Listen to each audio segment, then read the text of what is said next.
Olá, pessoas encantadas! Sejam mais uma vez bem-vindos ao canal Universo Mágico.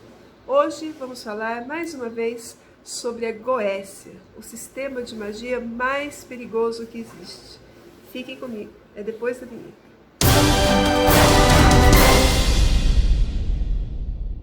Muita gente ainda tem dúvida sobre a Goécia. Eu vou explicar para vocês de uma forma bem clara o que é esse sistema e por que não praticar, tá bom? Eu fui a pessoa que traduziu pela primeira vez para a língua portuguesa 19 grimórios. Em todos eles eu coloquei uma advertência no começo de que ele não servia para ser praticado apenas como conhecimento. Mas infelizmente as pessoas começaram a praticar as magias dos grimórios. E além disso também tem a clavícula de Salomão, que é tão conhecida, né?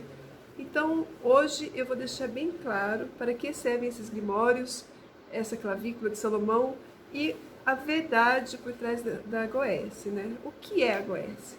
A Goécia é um sistema que você evoca demônios, não para cultuá-los, mas em nome de deuses, para evocá-los e obrigá-los a servir sua vontade. Tá certo? Então, isso foi atribuído ao rei Salomão, mas também já era uma coisa mais antiga que já vinha da época de Moisés, né? Moisés escreveu 10 livros, 5 deles estão na Bíblia e são a Gênese. Outros 5 foram deixados de fora. Nesse outros 5 que eu também traduzi, ele só fala de magia e de como que ele fazia maldições, enviava pragas ao Egito, e praga de gafanhotos e mil coisas, todas elas referidas à magia e a demônios, né? Que ele falava que era Deus, mas não era Deus, e é por isso que ficou fora da Bíblia. Na Bíblia também a gente vê que Moisés ficou 40 anos perdido no deserto, e quando ele viu a terra prometida, ele morreu, ele não conseguiu chegar até lá. Isso eu entendo como uma alegoria, que ele ficou 40 anos perdido, né, envolvido com essas forças horríveis, fazendo essas magias, mas quando ele se deu conta, quando ele viu o reino de Deus, né, que ele caiu em si, o arrependimento dele, o choque que ele tomou por ver que ele estava errado todo aquele tempo, foi tão forte que ele morreu, né? Mas vamos passar para o rei Salomão, né? O rei Salomão foi o homem mais amado por Deus. No entanto, ele andava com 72 demônios. Como assim? Como assim, né? Para o mundo que agradecer. Então, gente, vou explicar isso. Quando a gente entra numa ordem iniciática, todos os graus são baseados na Cabala, né? Então, a Cabala nos mostra que nós temos que vencer os nossos vícios, os que são os nossos demônios interiores, que são os guardiões das esferas da Cabala. E após você vencê-los, então você recebe a virtude, o dom, né? Aí você venceu o demônio. Nas clavículas de Salomão, ele deixa bem claro isso. Ele diz assim: não deixe o demônio falar, não deixe que ele fale, porque aquele demônio que ele está evocando ali no triângulo, ele é a representação de um vício, de uma fraqueza humana. Se você deixar ele falar, ele vai te iludir e te enganar. Então você não pode deixar que ele fale. Na clavícula diz também que Salomão prendeu os 72 numa arca. Depois que ele venceu todos, ele prendeu numa arca, depois de conjurá-los, né, de escravizá-los todos. Então, o que isso quer dizer? Que ele venceu todos os demônios, ele venceu todos os vícios humanos, ele se purificou, né? Ele se iluminou, e por isso ele tinha domínio. Enquanto uma pessoa quer ter contato com o demônio, ela ainda está presa a este defeito. A maioria das pessoas quer evocar demônios para ter riqueza, ou amor, ou alguma coisa, né? Então, a riqueza é o braço direito do diabo, né? Dizem. Então, é assim, enquanto você estiver querendo este demônio, você ainda não vai conseguir ser próspero, você tem que vencê-lo. Isso quer dizer você ser superior, né? Você não aceitar as ofertas malignas que o demônio vai te fazer, porque ele vai cobrar um preço alto. Então, você vai colocar a sua moral, né? O seu caráter à frente. Tem gente que escreve aqui nos comentários que eu vejo assim: ah, mas eu pago qualquer preço para ficar rico, nem que for para morrer daqui 7 anos, Tem gente que sacrifica, faz sacrifícios. Enquanto a pessoa estiver presa nessa esfera maligna, inferior, ela não vai conseguir nada. Ela tem que vencer o demônio. Ou dizer, sai da minha frente, espírito do mal. Eu não quero nada com você. Eu não vou praticar o mal por uma coisa material. A gente tem que saber o real valor das coisas, né?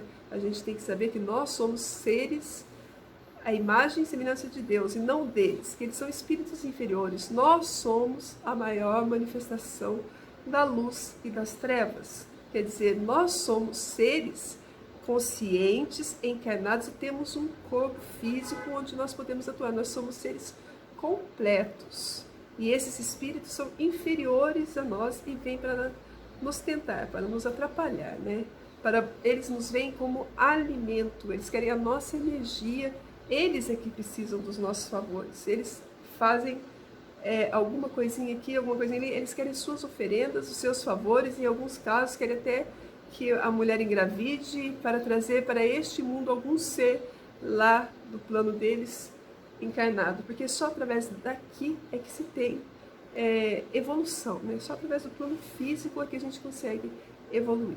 O grande erro das pessoas que procuram essas entidades é que elas acham que elas podem lhe servir sem lhe julgar, né? Sem esperar que ela tenha um bom caráter, sem que ela seja merecedora. Que se ela fosse pedir para um Deus ou para uma entidade do bem, essa entidade ia verificar se ela era merecedora disso ou não antes de conceder o desejo dela. Então elas procuram as entidades malignas para fazer coisas para elas, porque elas acham que elas não precisam se purificar, que elas não precisam ser boas e podem pedir o que quiser, qualquer tipo de maldade para esses seres. Aí já começa um grande erro, porque na clavícula já está escrito, coloque-me como um selo sobre o seu coração.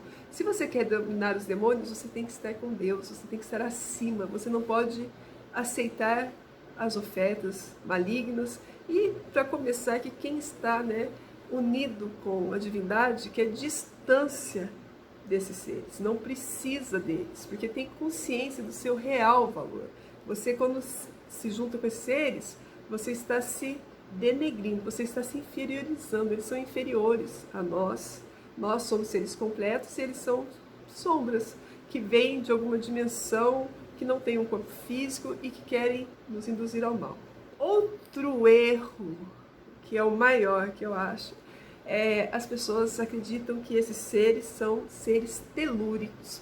Outro dia, até no curso aqui na escola, né, um aluno que adoro ele, sabe, ele está com a gente desde que ele era uma criança, ele já estudava, eu não deixava ele vir aqui na escola porque ele era menor de idade, tinha 11, 12 anos, já estudava, e eu estou falando para ele, para com isso, mas quando a pessoa entra nessa vibe que está dominada pelos demônios, ela fica cega e acredita que esses são seres telúricos. Eu falei, por que você está fazendo isso? Não pede para os deuses. Ah, porque são telúricos e a força telúrica vai me responder mais rápido, vai me trazer o que eu quero mais rapidamente. Aí está o grande erro. Quem disse que essas entidades são energias telúricas? Eles não são energias telúricas, são espíritos do abismo, são abissais. Então não tem nada a ver. Telúrico é o culto a Gaia, culto a Pan, o culto pagão é telúrico, que está se harmonizando com a Terra. As entidades, né, como gnomos, que trazem riquezas e que não te cobram coisas ruins, né? Gaia, que é a mãe natureza, Pan, que é o grande fecundador, que traz prosperidade. Os cultos pagãos são cultos telúricos. Esse sistema está trabalhando com entidades do abismo. E o que é o abismo? Na Cabala, a gente aprende abismo como a esfera invisível que tem ali, que se chama Da'at, é a esfera da ilusão. Tudo que esses espíritos vão trazer para a pessoa é ilusão. Então, quando você se envolve, a pessoa fica num estado assim de hipnose. Não sei se vocês já assistiram aquele filme do Percy Jackson, que roubou o raio, alguma coisa assim. Então ele entra uma hora num lugar, num pub, assim, parece que eles estavam todos drogados, assim, numa vibe, viajando. A pessoa fica, não vê outra coisa. Por mais que você fale, ela não vê. Por exemplo, nós trabalhamos 10 anos com a Goécia e paramos e desistimos de tudo, paramos até de vender os cursos porque nos demos conta de que não era bom. Temos experiência com todos e abominamos e nos arrependemos amargamente e falamos, nunca mais faremos isso, vamos cortar. Poderia dar o prejuízo que fosse para a gente, porque a gente dava bastante curso, vendia bastante curso, bastante material. Quando nós percebemos aquilo, o grau da situação, nós cortamos tudo, porque estava errado. E a pessoa vê isso, mas ela não acredita. Ela acha que a gente está louco. Olha, teve gente na época que me chamou de louca, virou a cara, não quis mais falar comigo, chorando, dizendo que eu era ingrata, muito má, porque eu não queria mais trabalhar com demônios, que não era justo que eu tirasse todos os cursos do ar, porque eu tinha que compartilhar esse conhecimento. Um monte de absurdo. Por quê? Porque as pessoas estão envolvidas num torpor, porque é a esfera da ilusão. Tudo que eles vão trazer para você é ilusão. Então, você pensa que ele está te ajudando, mas na verdade ele está te sugando, ele está te tirando mais. E quando você consegue uma coisa, na verdade é com muito esforço seu mesmo, mas se você conseguiu, ele tira muito mais, ele faz ataques astrais, eles atormentam de todas as formas porque são puramente malignos. E não adianta dizer, esses espíritos, eles são deuses antigos. Não são. As pessoas acham porque tem um nome parecido, porque vem da etimologia da palavra, disso, daquilo. Não, isso aí é engano, sabe? Isso é uma egrégora que se forma paralela. Por exemplo, Astarote. Não tem nada a ver com a deusa Astorete. Astarte não tem nada a ver mesmo, porque era uma deusa e esse é um demônio, que não tem nada a ver. Eles já acham que tem a ver porque tem uma etimologia da palavra. Então, a gente tem que tomar cuidado com essas egrégoras paralelas que se formam. E essas egrégoras são malignas. Quando você está nessa ilusão, você começa a acreditar e tudo começa a fazer sentido para você dentro daquilo que você está vendo. Mas depois, um dia todo mundo vai despertar e vai perceber que isso está errado. Mas eu espero que vejam antes, que não se envolvam antes, para não ter que passar pela pior forma, porque tudo que você vai aprender vai ser da pior forma. Não tem nada. Eu trabalhei 10 anos com a Goécia. Não tem nada que um ser da Goécia possa te dar, que um Deus não te dê melhor, sem te tirar nada, só te dando mais, te acrescentando, porque esses seres, tudo que eles dão tem um preço muito alto. E aliás, eles nem podem te dar também, porque esses seres são antimatéria, são seres destrutivos, são energias puras, eles não têm pensamento como eu e você, não tem raciocínio. Então é uma energia. Vamos pensar assim, eu quero destruir o inimigo, então eu vou chamar um para destruir o inimigo. Eu chamei, eu sou a primeira que vai receber a energia dele, ele não vai me poupar. Não pense que ele vai poupar. Eles são a ilusão, eles vão te iludindo, ele é o choronzon, ele é o abismo. Então você é que se ilude com eles. No fim das contas, você vai ver que era você o tempo todo que estava errado. Então eu acho que isso é uma forma de aprender da forma mais difícil, que não tem nenhuma necessidade. E pode ser muito perigosa também, porque coisas ruins podem acontecer. Aqueles símbolos que você vê, que os representam, eles são sigilos planetários que emitem ondas, que os chama, que os atrai. E então, quando você chama, você é o primeiro que está atraindo para a sua vida e a energia vai atuar em você. E ele vai tirar a energia de você para poder realizar até o pedido que você fez. E às vezes eles realizam assim só no começo, só para você ficar envolvido com ele e achar que é seu amigo. Porque se eles chegassem demoníacos, assustadores, quebrando tudo, era bom, porque a gente se assustava e não se mexia com isso. O problema, como dizem por aí, é que o diabo é o pai da mentira. Ele chega suave, ele exalta o teu ego, ele te chama de amo, ele te oferece coisas, ele quer servir, ele faz até gestos, assim, como se você fosse um rei. Então, você vai indo, você vai perdendo o medo e começa a cultuar essa entidade, e aí começa a tomar vulto mais perigoso, porque muitas pessoas tatuam o selo no corpo. Como eu já disse, o selo é o símbolo. E quando cai o sangue, então quer dizer que você tem um pacto com aquela entidade. Isso é terrível. Tatuar selo no corpo, né? Ainda mais de uma entidade dessas. E aí vai se criando, ele vai entrando no ambiente, vai dominando a mente da pessoa, vai dominando a vida da pessoa, vai sugando, deixando a pessoa doente e causando coisas ao redor dela, né? O que é pior, porque muita gente fica louco por aí, mata, se mata, faz coisas terríveis. Então, gente, é uma coisa para se pensar, não tem necessidade. Primeiro, vamos supor, se para poder dominá-los, teríamos que ser então como Salomão, né? Que ele venceu todos, não deixou nenhum falar. Ele era o homem mais sábio, né? De todas as religiões o reconhecem, dizem que ele recebeu um anel dos céus.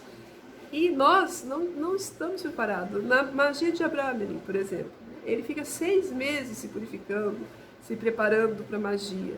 Não é tão simples assim, eles não são nossos amigos, vêm para nos destruir, são energias que a gente não precisa, né? É a gente que chama, somos nós que abrimos o canal e deixamos ele entrar. Então, não se metam com isso, porque não presta, não serve, não é bom. E cultos telúricos são cultos relacionados com o paganismo, por exemplo, né? Com a terra, com a mãe, com a harmonização com a nossa terra.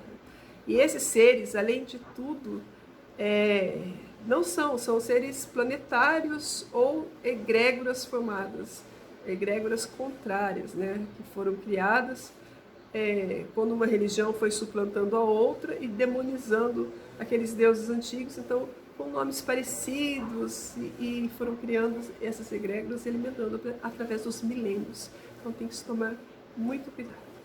Tá bom? Espero que vocês tenham entendido, que vocês gostem deste vídeo. Se vocês gostaram, deixe seu like para a bruxa, curtam, compartilhem e se inscrevam no canal. E até a próxima!